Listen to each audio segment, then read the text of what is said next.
2 kids, a mortgage, and a pile of company stock that feels untouchable. Today I want to address some common confusion that can happen with restricted stock units and answer a very real question that a lot of people have, which is, can I afford to pay for my kids' education and still retire? Today we're going to be focusing on Evan and Maya. Evan is 43 years old and he is a senior project manager at Home Depot. Maya recently decided that she wanted to spend more time at home with their 7 and 4-year-old. Their goal with working with an advisor is to understand whether they're on track to completing some of the things that they want to do. Those things being retire at a reasonable age, possibly in their early 60s. They also want to pay for the college education of both of their children. They're pretty good savers, but they're not sure if they're saving enough. Evan has been receiving as a major part of his compensation shares of Home Depot stock. This has mostly come in the form of restricted stock units or RSUs. Evan has held on to most of his shares and they've performed quite well relative to the rest of the stock market. Now, Evan and Maya have begun the process of working with us. They have sent us over documents of their investment accounts, of their insurance, and of their tax documents, and a lot more. So we've taken some of this information, we've collected it, and as we do with all of our clients, we have started building out a financial plan. So let's see what that financial plan looks like. Let's jump in there. Before we jump into the plan, consider hitting that subscribe button. I'm going to be posting a lot more case studies just like this. And if you want to see what real financial planning looks like and you want to see these walkthroughs, you're not going to want to miss that stuff. Okay, so we're starting out with his net worth tab. So we can see that their net worth is just over $1 million. So they've got some money in the bank, $15,000 in checking, another $54,000 in savings, and a CD of $30,000. Investment accounts. Taking a look at the 401k, they've got about $650,000 in there. That's going to be mostly made up of SPY, S&P 500 fund. They've got some bonds that represent around $200,000, and then some additional Home Depot stock of $112,000. Evan's also got some Home Depot stock that is in a taxable brokerage account of $144,000, and a broker account where he has additionally some QQQ and SPY.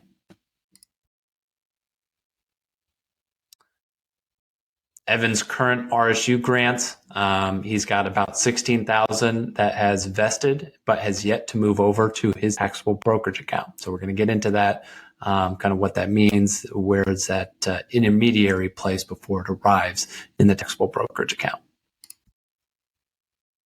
From that, we can see this has been RSUs that are vesting at different points over the years.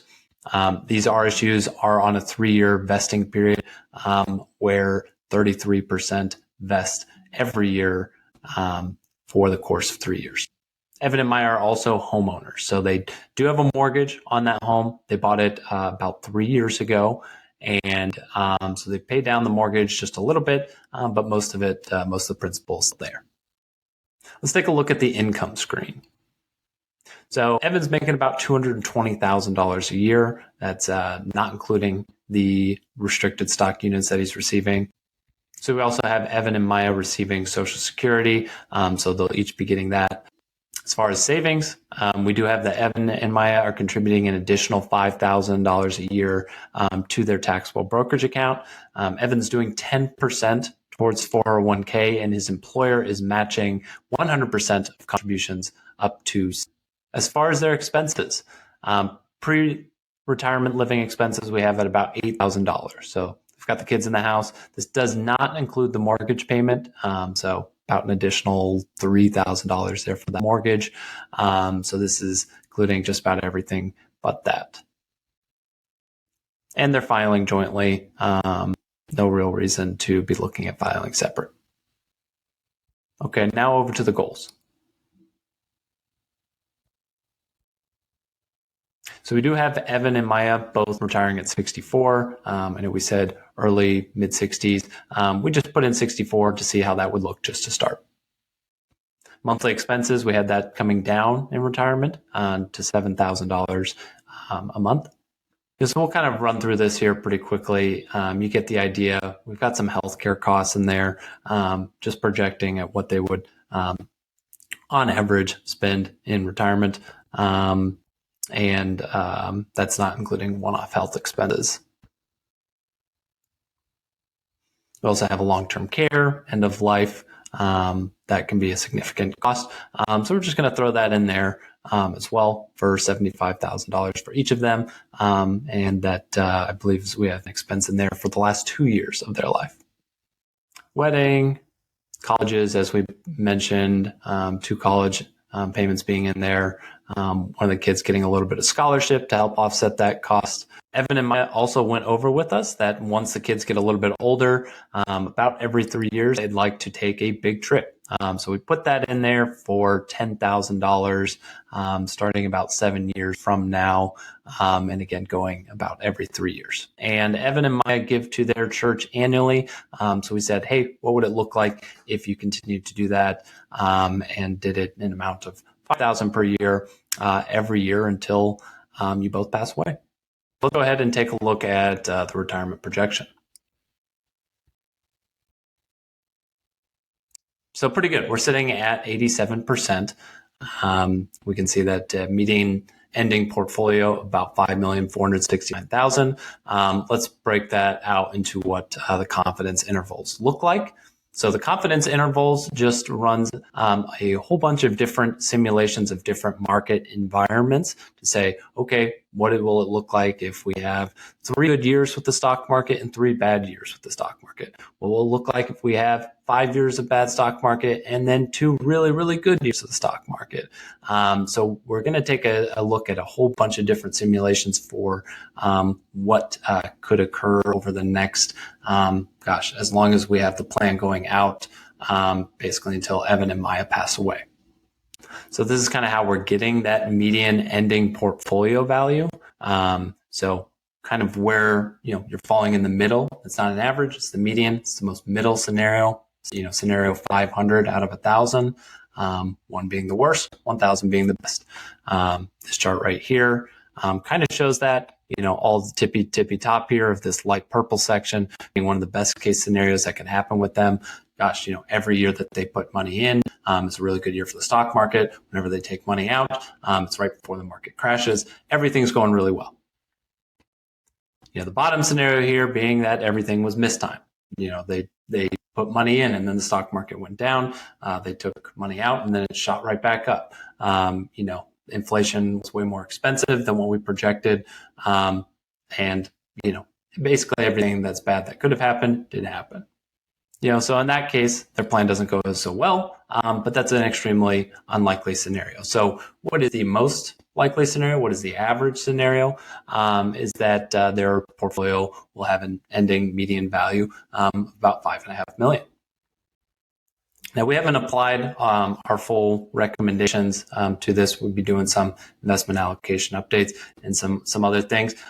So things are running pretty well right now. We have a lot more things that we would want to implement. But what I want to focus on now is the RSUs. And, we alluded at the beginning of the video to there being some confusion in how it worked. Now, this is a real situation that has happened with a client that I've worked with. So we'll pop back over here to the RSUs and the net worth screen. I mentioned that, Evan's got a portion of his Home Depot stock that is in a taxable brokerage account. So let's say it's an E-Trade account. He has access to that. 144,000 being put in there. And I mentioned this earlier, and I hinted at this, that for many people, there's kind of an in-between zone that your RSUs, will go to before it arrives in your taxable brokerage account. And so that most of the time is the RSUs that have vested in the current year. So in this case here, what this person was looking at was their screen for their RSUs on their brokerage accounts portal. And they could see on there that there was a great potential value of the RSUs So those potential shares were the RSUs that were unvested. So let's look at those. So that's in the stock plan portion here. The RSUs that are unvested, or mentioned there that there is a 3-year vesting period to the RSUs. So if you take a look at what we have here, there's some that were granted in this year, granted today. Didn't change the date on those. So in this case, they were granted today, and it's 50 shares. So none of those have vested yet. A year from now, a third will. 3 years from now, all 100% will have vested at that point. So a third for 3 years. So some of these RSUs that are in here would show up as that potential value on your plan provider, your brokerage company's website where you check this stuff. So there's a significant value there. We can see, in total here over 140 shares of 146 shares here. Some of those have vested, but majority haven't. So there's a large potential value, a lot of large unvested value. So we take a look here, there's a significant amount of these RSUs that haven't vested yet that would be attributing to that potential value. So in this real life case that I mentioned, it wasn't entirely clear on the brokerage company website that some of the RSUs and some of the shares were available to be sold. They're basically, the potential value that was there was pretty similar to the value of the Home Depot shares that were already awarded and landed in the brokerage account. So in this case, it very much did look like to this person that the value of the shares that they had received in their brokerage account was the portion of unvested shares that they hadn't yet been given access to and that hadn't yet vested, and it wasn't theirs yet. So they didn't think that there was anything that they could do with these shares. And it did look that way from all documentation that they were given. But the advantage of working with an advisor, we were able to see very clearly that their brokerage account had vested RSUs that had been received going back in the transaction history many years ago, and that they had been moved from the RSU portal to their brokerage account, and therefore were just like any other shares that they could sell and use for whatever they want. So I won't go into exact details on how they spent the money, but they did decide that, okay, now that we have access to this, we want to take it out and use it. And I think it just kind of illustrates the point. I've heard, this kind of reminded me of another situation that I had seen before, where someone had shares of their company stock in their 401k. So we see, in this case, we added that in for them too. The shares in the 401k, you can do that. You can have shares in the 401k, just like you can have your shares that get kicked out to your taxable brokerage account. Well, the case that this also reminded me of, so another real life example, different people, but a case where they had been told that they shouldn't touch their company stock because it would lead to them being taxed and penalized. Now, I think this person had been told that by a coworker, and it was in reference to their 401k, which is true. If they were to pull out the Home Depot stock, if they were to pull out their company stock that was in their 401k, and they're under 59.5, and it's not a Roth portion, it's pre-tax, they're going to be taxed on that ordinary income pulling out of that, just like anything else. But this person did have shares that had been awarded to them from RSUs that had landed in a taxable brokerage account that they very well could sell, and they would have some capital gains on it, but there was not going to be a penalty for pulling that money out of a brokerage account. So, and that just being the difference there between there being shares that were awarded to them in two different places. So they had shares in the 401k, they had shares in the taxable brokerage account. Only one of those was going to have the penalty. This person believed, I have company stock in this account. I've been told I can't pull it out without penalty, but it was just a simple misunderstanding between shares being held in a 401k versus shares being held in their taxable brokerage account. So completely different tax treatment. So two kind of different stories there. So I kind of did weave another situation into this case study here. But by mapping out the different account types, that can clear things up a little bit because you can see where the different accounts, where the different stock is, which different accounts, and okay, those two different accounts have totally different tax treatment. So it can help to have it outlined. And it's, I say to a lot of clients that creating the financial plan is like dumping a puzzle out on the table. We got to just dump it out to see what we're working with. We'll start with the border, and then we'll start adding in our pieces there. And it'll start to look like something at some point. But, especially when people start out, it's just chaos. You got your account there, you got insurance there, you got whatever, maybe mortgage statements here, but seeing it all in one place is essential. All right, so not too many changes in today's financial plan. Normally we would be going through and making some recommendations. This couple is already on a pretty good path, but this would be a time where we would go in and look at the plan and say, hey, maybe here's somewhere where you could spend a little bit more. But what I wanted to focus on was the RSUs and just how, kind of a simple misunderstanding can change what you're able to do with your money.